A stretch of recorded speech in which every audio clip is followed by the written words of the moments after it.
Isso. Então, existia um plano inicial do sistema babilônico. Então, é interessante que em Gênesis 11, verso 6, o Senhor disse assim: eis que o povo é um, e todos têm a mesma linguagem. Isso é muito interessante, mesma linguagem. E o Senhor deixou algo muito, uma chave para nós aí nessa passagem. O Senhor disse: isto é apenas o começo, que significa algo que o inimigo está construindo e ele vai continuar construindo até os últimos dias. Então, ali em Babel foi o pontapé inicial de um projeto que vai se consolidar nos últimos dias. E aí o Senhor escreve: agora não haverá restrição para tudo que tentar fazer. E a Torre de Babel tinha aí como propósito a adoração aos deuses. E entre esses deuses tinha Marduk. Marduk, é muito interessante mencionar Marduk, porque Marduk, ele traz consigo aí elementos que mais à frente a gente vai ver, que são emblemas do Deus Sol. Deus Sol. E o pastor Igor citou a respeito de Horus, que ele traz consigo o olho que tudo vê, e também o olho brilhante vai apontar para a adoração ao Deus Sol. Então, isso faz muito sentido. Avançando aí no slide, perceba que a Torre de Babel foi entre 2.500 e 3.000 antes de Cristo, e aí a gente vai avançar para o momento contemporâneo. Nós estamos em um contexto aí de alavancar o metaverso, diversas dimensões aí no meio digital. Então, esse metaverso ele foi conceituado há mais de 20 anos atrás, 30 anos, na verdade, do livro Snow Crash, de Neil Stephenson. E ele traz algo muito interessante acerca de uma origem oculta lá na região da Suméria. Ele faz a citação do Código de Hammurabi através de uma fábula. Ele conta uma historinha ali e ele diz que existe uma relação espiritual oculto dentro dessa plataforma tecnológica. Então, a gente percebe aí no decorrer dos slides que Satanás, desde o princípio, ele vem montando e fomentando essa estrutura que a gente vai ter hoje. Então, lá no livro de Stephenson, que é Snow Crash, diz assim, ó: por que exatamente Marduk, um deus mítico da Suméria, está entregando a Hammurabi os números 1 e 0 nesta imagem? E aí, nesse diálogo, vai dizer o seguinte: eles eram emblemas do poder real. A origem deles é obscura. Então, o que, de fato, Marduk está entregando para Hammurabi? Ele está entregando o cetro e o anel de Shamash. Shamash é uma das divindades da Suméria que é portador do Deus Sol, E aí o cetro e o anel vai indicar o quê? Uma ordem e uma submissão a esses deuses. E pode avançar aí, Wagner. Pode avançar. E o Código de Hammurabi, não pode recuar uma. Isso, o Código de Hammurabi aconteceu em 1750 a.C., ou seja, posteriormente à Torre de Babel. Então a gente percebe aí que existe um plano de recomeço de algo que o Senhor paralisou lá na Torre de Babel. É o inimigo novamente recomeçando toda uma trajetória de aculturamento de um povo, porque lá na Torre de Babel era só um povo e uma mesma linguagem. E a gente vai perceber no decorrer dos séculos que isso vem continuando, essa progressão de unificar um povo e ter uma mesma linguagem. Pode avançar aí, Wagner. Na estátua de ouro de Nabucodonosor, a gente já percebe uma figura que aponta para a imagem da besta. Porque a estátua de ouro de Nabucodonosor, ele tinha uma altura de 60 côvados e uma largura de 6 côvados. Nós temos aí no panteão babilônico, que existem diversos deuses. Marduk, na época de Nabucodonosor, era o deus, um dos principais deuses nessa adoração, apontando para a altura, uma adoração ao deus maior naquele momento, naquela dinastia, e a largura apontando para um deus menor. Então, existia uma adoração nessa estátua de ouro, não somente para Nabucodonosor, que ali era a figura do anticristo, mas principalmente a esse deus superior do panteão babilônico. Então, nós já encontramos paralelos aí, que a adoração a Marduk e a Nabucodonosor nada mais é do que algo que vai apontar para Apocalipse 13, que a imagem vai fazer com que haja uma adoração à imagem, mas também uma adoração à besta e ao dragão, como nós lemos em Apocalipse 13, verso 4. Pode avançar aí, Wagner. E aí, no decorrer dos séculos, a gente vai perceber o seguinte, irmãos, que o código binário, lembra que Marduk entregou como diz Stephenson, o 1 e o 0 nas mãos de Hammurabi, mas que na verdade eram emblemas, o anel e o cetro de Shamash. Isso vai espalhar nos povos antigos, e aí nós vamos perceber que nestes povos antigos existiram, naquele tempo, mensagens codificadas de maneira binária. Então, isso aconteceu muito, esses dialéticos de transmissão de mensagens codificadas na Ásia e na África. Essa imagem ao lado é um idiofone de fenda, um tambor que, de maneira audível, eles transmitiam mensagens codificadas de maneira binária, por isso que ele tem essa forma. E não só isso, outras mensagens de maneira mística eram realizadas com esta mesma metodologia, no qual existiam ali cartomancia e outras práticas divinatórias. Pode avançar aí, Wagner. E aí nós chegamos no século XVII, e algo muito interessante aqui. Teve o alemão que se chamava Gottfried Leibniz, ele é do século XVII, e ele foi o primeiro cientista da computação e teórico da informação a fomentar aí o sistema de numeração binária, o famoso base 2 de comunicação. E ele se aproveitou de um livro pagão, do livro chinês I Ching, do século IX antes de Cristo, conhecido também como o livro das mutações. Pode avançar, Wagner.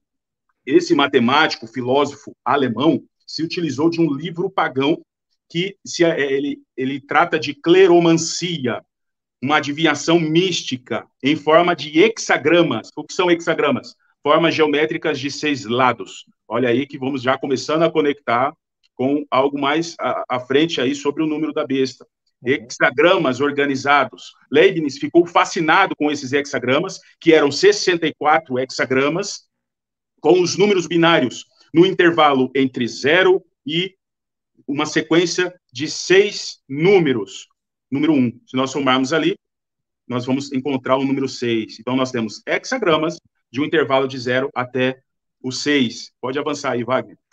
E aí, já em 1847, esse cidadão aí, George Bowley, ele publicou o artigo desvendando aí a respeito do sistema algébrico de lógica, utilizando aí os fundamentos do sistema binário. E o que aconteceu já no século XX? Pode avançar, Wagner.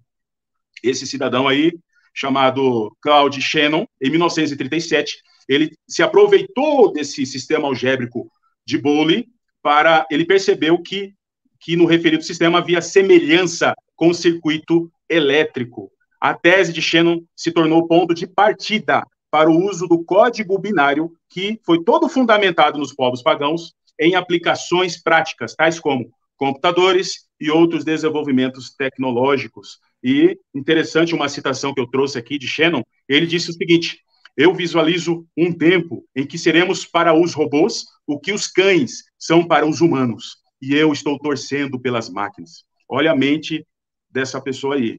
E isso demonstra os intentos ambiciosos do Inico acerca deste universo de expansão tecnológico. Quando Paulo declarou assim acerca das sutilezas de Satanás, é algo muito sério, irmãos. Nós precisamos atentar, porque essas sutilezas vêm acontecendo por eras e eras, séculos e séculos, e isso ainda ocorre nos dias de hoje.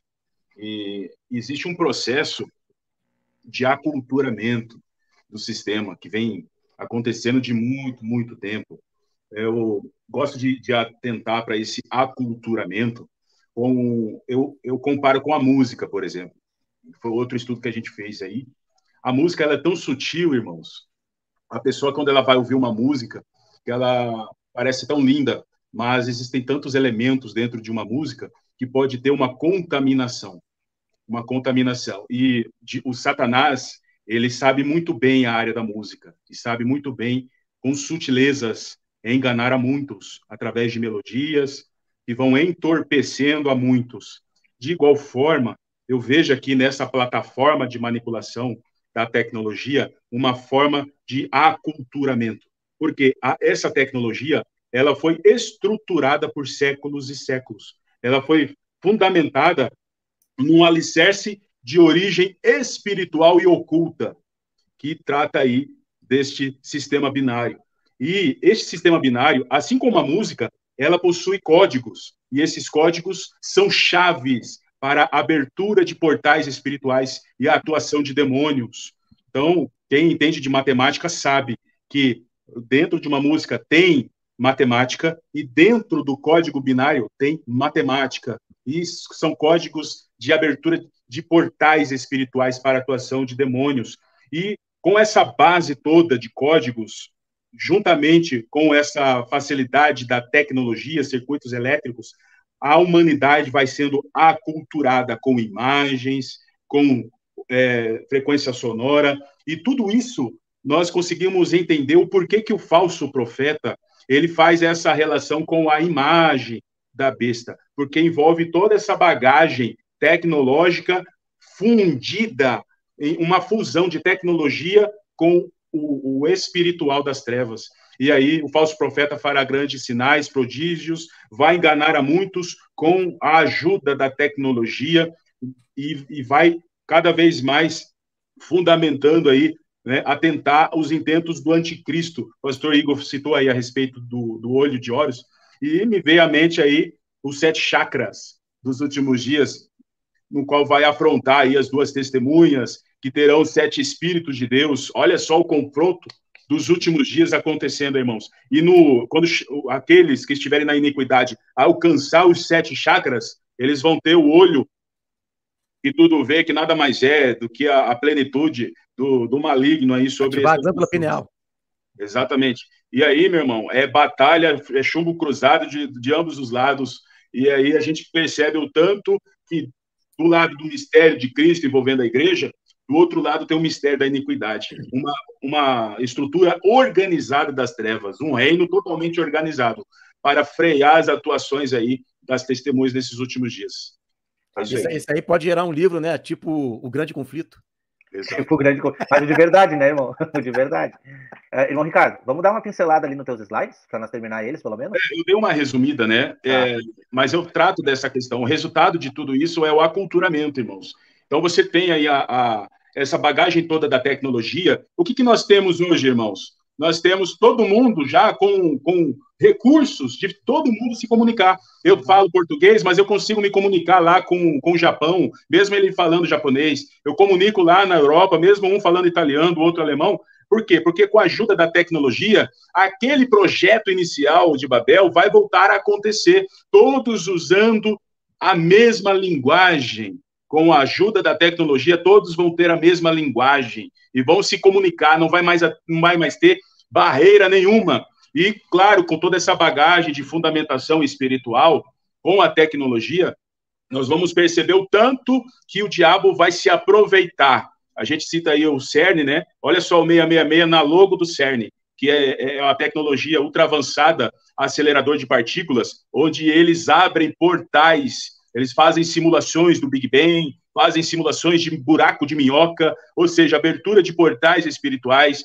Para mim, isso aí faz algo que vai apontar aí para o abismo, para a abertura de portais e atuação de demônios. Então, irmãos, nós percebemos aí cada vez mais a humanidade descendo neste patamar de aberração. Quando nós olhamos a inteligência artificial, que o próprio Elon Musk aí diz que a inteligência artificial nada mais é do que invocar demônio, então nós realmente precisamos ter esse discernimento, esse fôlego de vida que o falso profeta vai mover para que aconteça na imagem da besta. Faz todo sentido o uso da tecnologia mesclada com a atuação aí de práticas espirituais das trevas. Então, isso tudo faz sentido quando a gente olha para a marca da besta, aqueles que estiverem atrelados a todo esse universo tecnológico e espiritual das trevas aí, irmãos. Faz todo sentido. Amém, amém.